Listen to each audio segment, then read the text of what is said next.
Hi, and welcome to the Macro Show. We talk macro, and in today's show, you're going to learn what you don't know about bonds. We're also going to dispel a myth about reverse repo that I think has been circulating around a little too much for me. Well, I'm going to show you the truth. I'm going to go over something I forgot to in yesterday's macro special. By the way, thanks for the positive feedback. I really appreciate that. Of course, we've got the economic data. We got the banking credit data to look at. And before we do all that, I have some special news coming. Momentum Timer Pro has gone off on its shakedown cruise. It's on sea trials right now, and late next week we'll do a special video, and it's going to go out in a beta edition, meaning you'll be able to sign up for free, and it'll be free for however long I decide to run it for free. But it's really cool, and it's already going to have a major update coming shortly thereafter. It's going to change the way you look at how you invest in finding cool signals on where things are bottomed, perhaps where they're topped using price and momentum. So keep an eye out for that next week. All right, so what don't you know about bonds? Well, how do you think about them differently? So I think about things in a completely different way than most people. Whether that's good or bad will be decided. And the way I look at bonds, I look at them as deferred dollars. So what do you mean deferred dollars? Well, think of it this way. When you go buy a bond, what do? You put dollars in to get those dollars back into future time. Maybe it's a 4-week bond, could be a 30-year bond. You get your principal back. You put $1,000 in, you get $1,000 back in the future. And you get paid interest along the way, generally. Although I think perhaps in Europe and Japan, you've seen negative rates, but here in the US, you generally get paid interest. And what does that interest do? It compensates you for the loss of dollars in the end because of inflation. So you still get your $1,000 back, but they're not worth as much as they could have been because of inflation. So you get paid an interest rate along the way every month, and that compensates you for the loss of your purchasing power of your dollars. Now, this is pretty interesting when you think about it that way, because what is the market trying to do every day? It's trying to determine the future value of dollars. And let's say it decides that the future value of dollars is less than it originally thought. Well, what happens at that point? Interest rates go up and bond prices go down. Why? Because it needs to compensate new bondholders for the weaker dollar that's coming down the pipe. And so they get higher interest rate for that privilege when they buy the bond. That's why you see bond prices go down and interest rates go up as the expected future value of the dollar declines. But what if the future value of the dollar goes up? I know some people say that's never going to happen, but the yields go down, bond prices go up, and they compensate those that own bonds for that. Now, if there's no expected change in the future value of bonds, then the dollar, then bond prices don't really change. And see, that's what makes this interesting, because if you go back to yesterday's macro special and you think about the interviews I've done and we've done on this show where we talk about the dollar prison and what QE's doing, you start to ask yourself what the probabilities are of the dollar being stronger in the future or weaker, and what the market's expectation, because the market's expecting a much weaker dollar. It's pricing in inflation. And that's a problem because, well, quantitative easing really isn't inflationary. And see, I knew going back after the great financial crisis, which I was a big student of at the time, because I realized that the next recession, we would do the same things we did then, but we'd only do them bigger, and they weren't likely to have the same effect. And a lot of people credit quantitative easing for working. But we've looked through the data, and what did we see? We see that it did what it was supposed to do. It lowered rates to spur lending growth, and so it functionally worked. But in the meantime, it did lower rates, it did tighten financial conditions. And so when we look at what's going on now, we're doing quantitative easing at a level never seen before. Fed has never done this pace for this long ever, and it's on track to continue that. And so what it's doing is pulling dollars into the commercial banking system and locking them down and locking them down. And so when you start to think about that, what is the likely future value of the dollar if the Fed is actively trying to constrain the amount of dollars circulating in the economy? Are they likely to go higher? Value dollar go higher, dollar go lower? Well, the answer is dollars likely go higher, and the probabilities favor that. So from an investment perspective, you think, okay, how do I maximize my return knowing that a bond is really future dollars? Well, you could take, instead of holding dollars, you could put them in bond. Makes sense, right? There's a reason this crown exists. And so then you look at the duration of the bond, and the longer you go out the curve, the farther out you're willing to commit those dollars. Well, guess what happens when the dollar goes up in value and bonds go up too, yields go down, the bigger the payday is on the longer duration bonds. This starts to make sense. Of course, there's a lot more risk too. If you've looked, obviously, many of you have looked at a chart of bonds in the last 6 months, and you say, hey, the market is pricing in a weaker dollar. But due to quantitative easing and the fact that it does not create inflation, we're not getting lending growth, now you see the potential opposite. Now, I did write an article about this. I will post it in the link below. Was out on Twitter, Facebook, and LinkedIn, if you follow me on any of those things, just a little bit ago. Now, there's a myth running around about quantitative easing in this reverse repo, and specifically to the reverse repo part, that banks don't want quantitative easing. They don't want these reserve assets. And so there's this gimmicky idea that they're using the reverse repo to swap reserve assets, which is not exactly how it works. And we discussed that on the Wednesday show, I believe. But I want to address this issue of banks don't want reserves. Well, there's a really interesting idea that we can go look, or place we can go look, to determine the truth of that. It's called the New York Fed website. Because the way these QE auctions work, the way banks get reserve assets, is the Fed holds a not quite daily QE auction that says, hey, these are the things that we'd like to buy. And the commercial banks can bid on them. Now, if you've ever been to an auction or seen one on TV, there's a real easy way to figure out if people don't want an item or the price. Because what do? They don't bid on it. So if banks really didn't want these reserve assets, they did not want to participate in QE, one thing they could do is just not bid. Or if they kind of wanted them, but not really, what would be the other thing they could do? A low bid, right? Put the price way down, and that would functionally have the effect of driving interest rates up. So how can we find out the truth? Well, let's go to the New York website and look at the recent auction from today. And here it is, 521.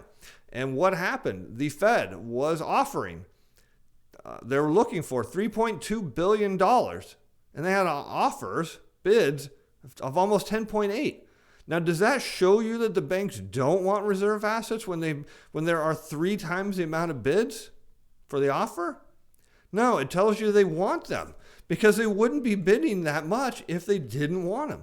And so it starts to make sense here that banks do want to participate in quantitative easing. They have been wanting. In fact, there's been only 2, maybe 3 QE auctions that weren't in the history of QE auctions that weren't maxed out. So they came just a little short. Market pretty much ignored it. It wasn't a big deal. The next day they were back to bids like you see here. So we do know that banks want QE. Now, this other kind of myth that's running around is banks are taking these reserve assets and swapping them in the reverse repo market. That's because people don't understand, and we've talked about it on the show a number of times.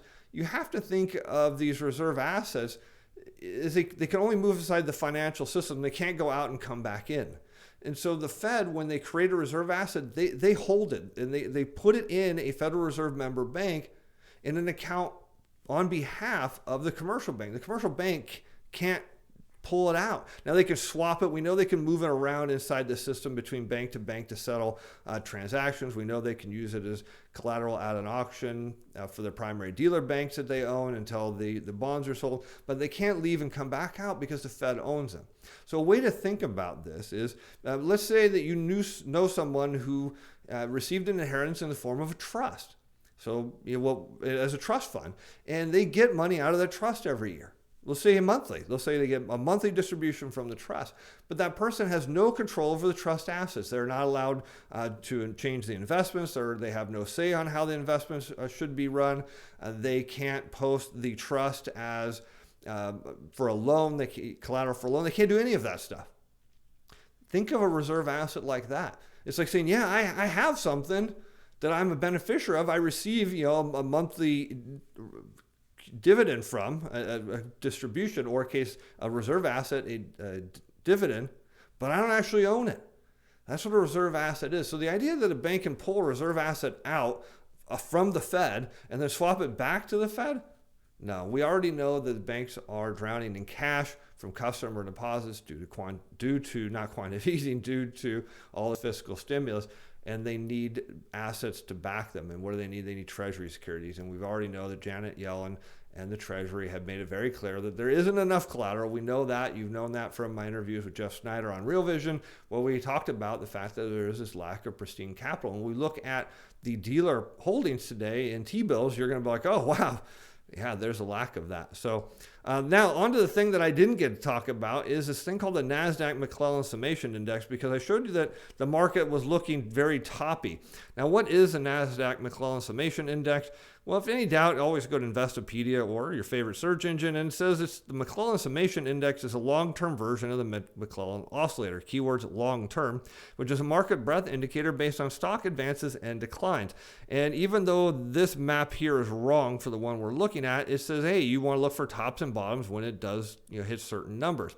Well, if we go back to the NASI, this here is, and you can pull this up at stockcharts.com, symbol $NASI, and I'm running weekly for the past 5 years, and you can see when it gets into this like around this minus 2 to 300 range, bad things usually happen. It's telling you the market is very toppish and that it's looking like it's going to roll over and head lower. It's not very good at timing them usually, but it's telling you something bad is coming. All right, so let's go on to the economic data. So what we have here, and let's head back to Japan. And what do we have? Exports year over year, 38%. So that's double plus the month before. So people saying there aren't goods and services leaving foreign countries. Yes, their things are moving. Foreign bond buying, 600 billion. So people say that no one wants to buy foreign bonds. Well, the Japanese do, and they are. How about imports into Japan, up 12.8% year over year? So we're seeing some life coming back to the Japanese economy, which is good because it's been in a pretty bad place for a pretty long time.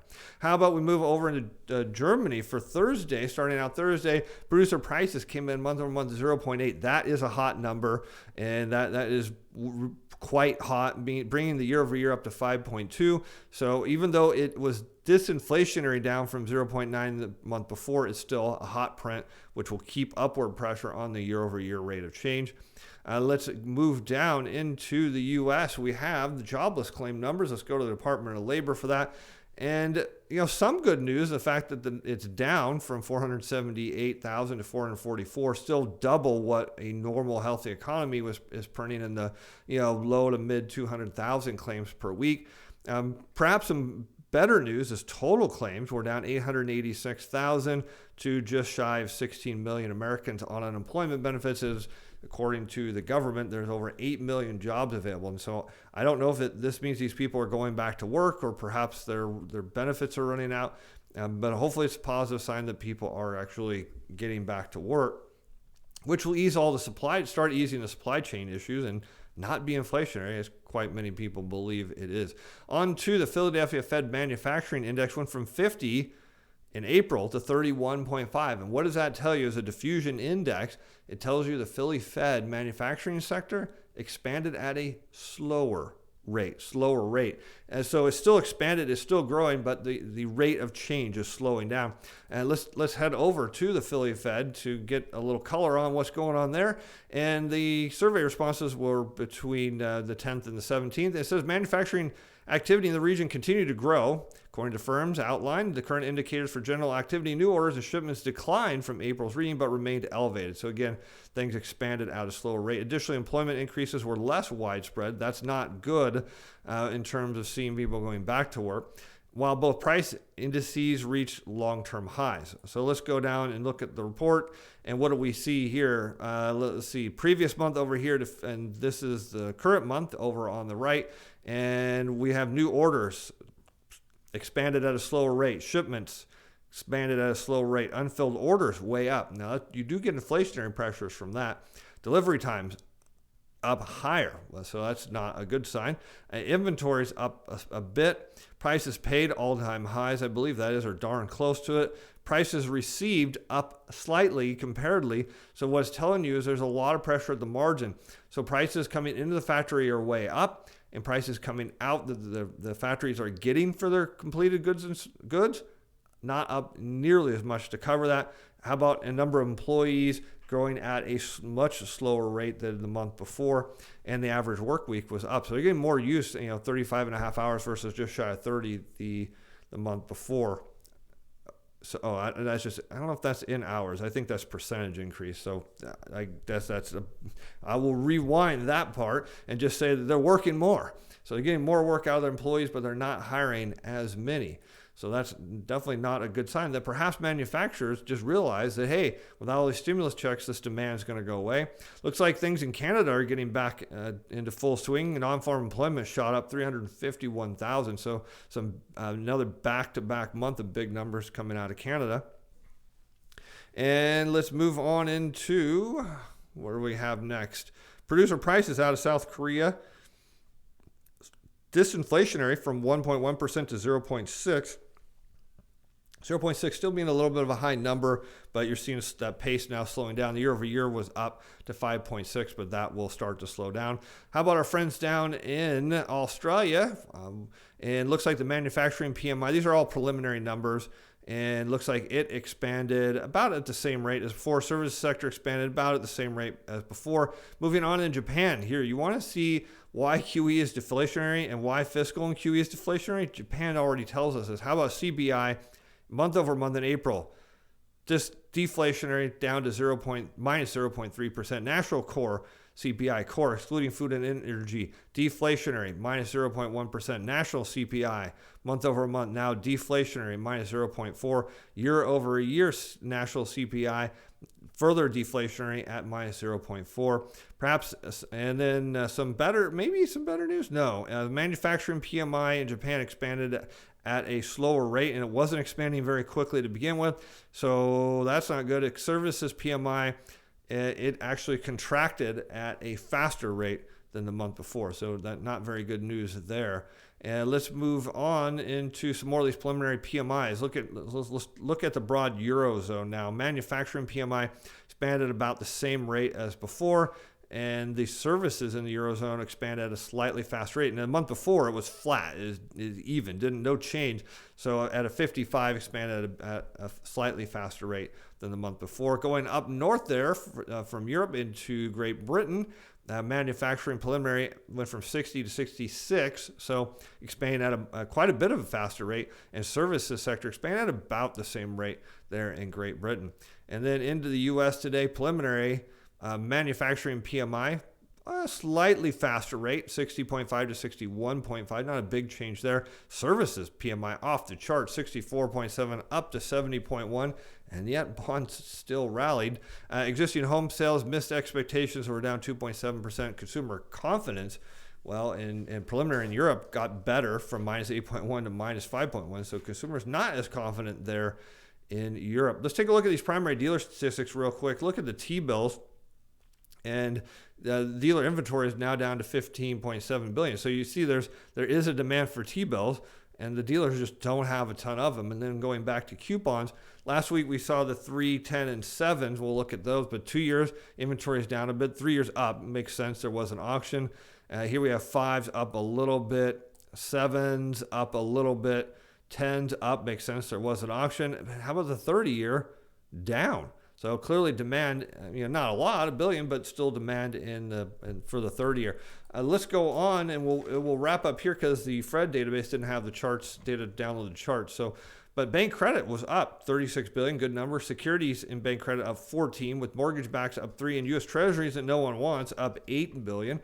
Loans and leases, all commercial banks up 22 billion. That's pretty good, right? Commercial industrial down 1, real estate up 10.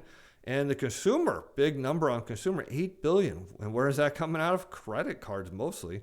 A little bit of other consumer loans, some car loan increases there.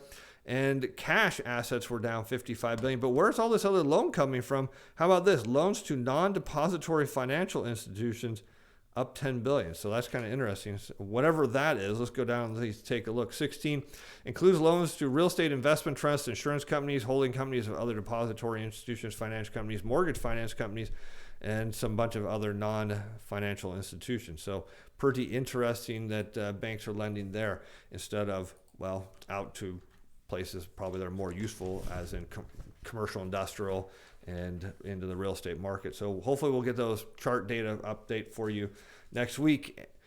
Anyways, thanks for being fans. Thanks for supporting the show. As always, again, I'm excited. Momentum Timer Pro, hopefully coming next week as it sails around and we work all the bugs out of it for you. And so I'm looking forward to that. Have a great week, and we'll see you on Sunday for the chart show, and then we'll be back on Monday for the macro show. I'm Steve Van Metre.